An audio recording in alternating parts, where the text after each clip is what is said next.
ក៏លន់ជើងភ្នំកូនយំមិនបាត់ប្រភ្នូលចង់ប្រាប់ត្រូវឃ្លាតពុកថ្លៃពុកចេញទៅច្បាំងកាពីទឹកដីកូនយំអោបដៃស៊ូពុកទៅណាភ្លៀងធ្លាក់ព្រៃជ្រៅមេឃខ្មៅងងឹតពុកបដូរជីវិតមិនខ្លាចខ្សិនខ្សៃដេញចោលឆ្លៀនពៀ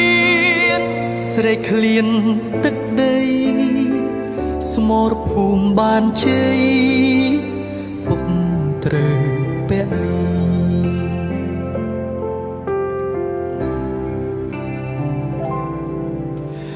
ប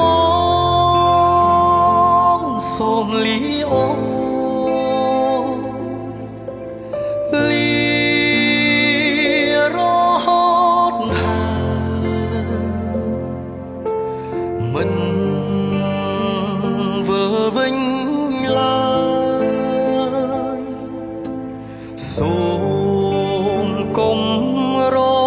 ងចាំសុំតកូនប្រុសស្រីជាទីស្រឡាញ់ពុកមិនបានបំពេញរាល់ភាពក៏ក្តៅ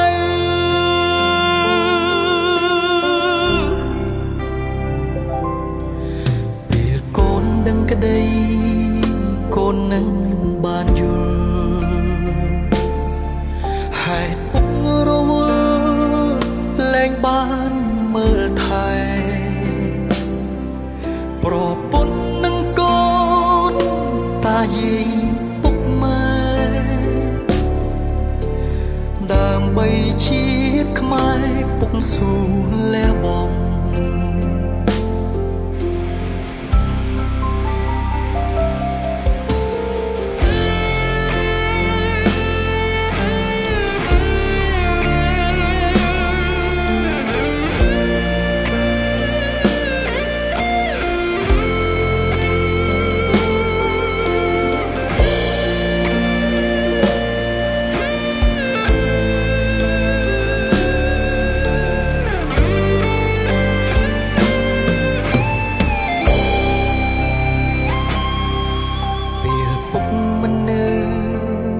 កូនត្រូវខំរៀនពេលចំណេះមានត្រូវស្គាល់ដំឡៃគោរពលើកស្ទួយទីហ៊ានជាងជ័យកូនបានសុខសប្បាយដោយឈាមពុកហូរកូនបានសុខសប្បាយ